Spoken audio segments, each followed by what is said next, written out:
Good evening. My name is Ann Emmons. I'm a student at Grand Canyon University. I'm currently enrolled in the SPD 501 Foundations in Special Education Graduate Studies. This video is intended for Professor Kimber Underdown's viewing. In this video, I will touch on the roles of special education teachers, or as we like to call them in Ohio, intervention specialists. I will also be discussing at length what I feel are the strengths and the weaknesses in this profession that I possess. I will be guided by the information that I received from GCU's Professional Disposition of Learners. And then finally, I will be touching briefly on the effects of teacher bias in the classroom. Special education teachers or intervention specialists use their understanding of intellectual and development disabilities to help support students. They work closely with students who have individualized needs when it comes to lessons and content, delivery methods, and assessments in the classroom. The main role of an intervention specialist is to provide support to the students within a regular classroom, essentially serving as a case manager for that student, which means that they're responsible for the development and the implementation and evaluation of the student's IEP. However, an ideal intervention specialist would be in an inclusion classroom, and the intervention specialist and the general ed teacher would engage in what is called co-planning. They would work together to design a lesson plan to fit the needs of the students, and an intervention specialist would be responsible then for every student that is on their caseload. But this includes the responsibilities of implementing accommodations for students, as well as the responsibilities to ensure that the achievement of the students' goals are met. This goal is made easier through collaboration. Sometimes you might find that in the classroom that there are other students that might be struggling with the subject. An intervention specialist can intercede at that point and try to help assist, or maybe even kind of assess the situation to help assist with that student. This is all done while maintaining a high level of professional knowledge and integrity and exercising professional judgment to benefit the individuals with special needs and their families. It is without saying that an intervention specialist would not engage in or tolerate any practice that harms individuals with special needs. So, I feel I currently possess quite a few professional qualities. However, there's always room for improvement in all arenas. I demonstrate high expectations by identifying strengths and weaknesses in my students through their assessments, and I always look for things to implement within the learning experience that will be of interest to my students. I speak positively about my students almost always, and they are never in question of my expectation of them. I respect my students' individual differences, and I celebrate their cultures whenever it's appropriate. I've never tolerated inappropriate behavior that would demean a student, and I am considered a fair teacher because I have a positive rapport with my students. I meet them where they are, and I challenge them always to better give them an opportunity to build on their confidence. So, through problem solving situations. So if for some reason a student is struggling with something, currently right now we're working on some vocational things, and the student, it gets to be antsy at the end of the day, then there's no problem with me standing next to that student or standing with that student to help alleviate some of that anxiety that they're feeling, to get through the work day and to get through their vocation, whatever they need to get through for the day. I just meet them where they are. I understand that the challenges that they're up against, and I always reflect on my day through prayer. And in that process, I look for feedback during debriefings with my staff for additional ideas on effectiveness and efficiency and things of that nature. I also look to other mentors to see what works for them. My students are usually engaged in learning because we are asking higher order questions. I pose real world questions and scenarios. And we have fun while we learn. And that promotes creativity and thinking kind of outside the box. Um, Honesty will never be an issue with me. It's not one of my weaknesses. I believe that the truth will set you free. And although I understand that there are some things that students should not be privy to, I also know that speaking truthfully builds a lasting relationship with them. Compassion will also never be an issue for me. In fact, I chuckled a little when I read the demonstration for compassion because I greet my students every day at the door. When I'm not at the door and asking them to shake it off, whatever may be going on at home or whatnot, they recognize it, and they recognize that I'm not there, and they will ask for me. A smile goes a long way.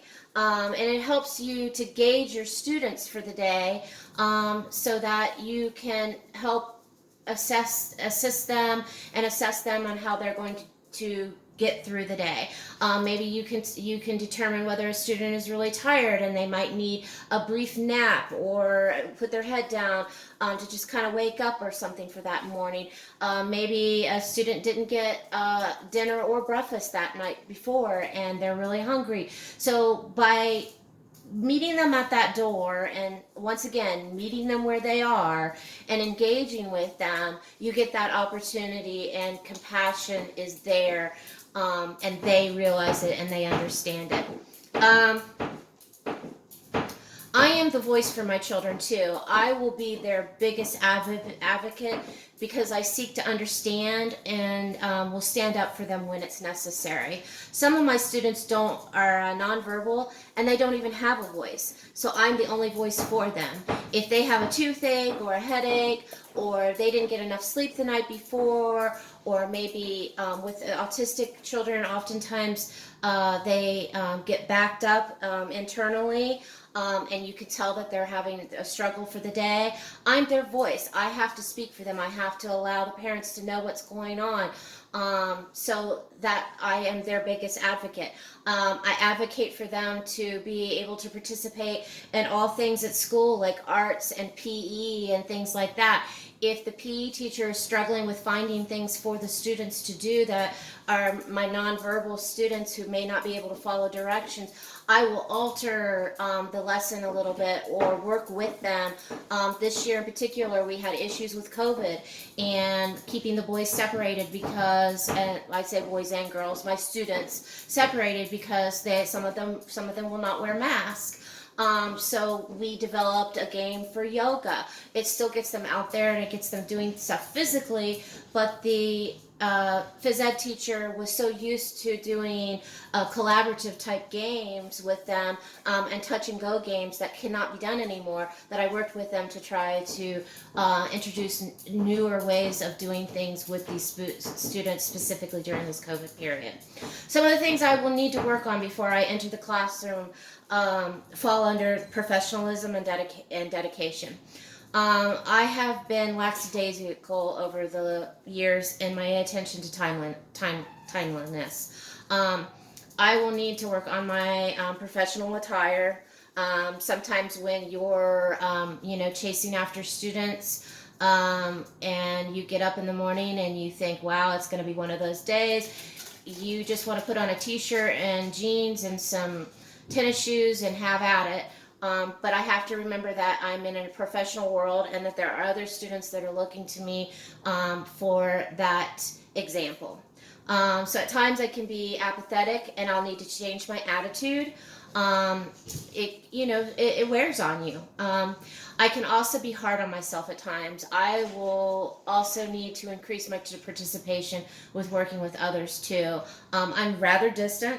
I am an extreme introvert, and so I will try to avoid any kind of participation among other colleagues as much as possible, which is not good for me and not good for my future in this profession. So I'm going to be working on that. Now, I want to make comment. Don't get me wrong on when I say that there's some things that I need to work on, and it's my professionalism and the dedication piece of it. Please don't get me wrong. I am absolutely dedicated to my students. But but my punctuality sometimes fades, and I'm not consistent in my attendance. And what I'm referring to when I say my attendance is really being present there with the students. Sometimes I will get so focused on a lesson plan or something like that that I'm not really, I'm just kind of, and just kind of, the students are there, but I'm not really engaged with them like I should be. So I need to work on that a bit. I am also not, as I said before, strong in the social networking and participation either. It's hard for me to crawl out of my shell. The effects of and now we'll go into the effects of personal bias in the classroom. The teacher can, with a teacher, the effects of personal bias in the classroom by the teacher can set a precedent among other students if not kept in check. When teachers underestimate their students, it affects them, not just your one-on-one relationship for student-teacher, but it affects the entire self-concept of that student, and sometimes decreases their GPA, or it carries with them on into latter years of their educational career. It also doesn't help when you're trying to build that relationship with the students or their family.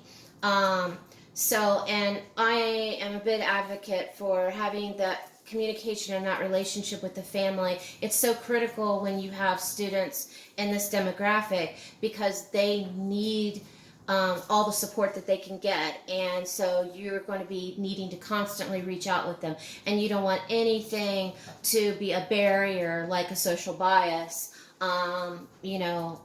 in your relationship with those parents. So being aware of the major types of bias that exist, and participating in professional development programs that emphasize diversity, and reflecting on the fairness of my own teaching practices are simple and important ways to help close the achievement gap for my students, because that's ultimately what we're doing, is we're trying to help them achieve their goals. So that's basically my notes that I have wrapped up in a nutshell in regards to the questions that you asked for this video.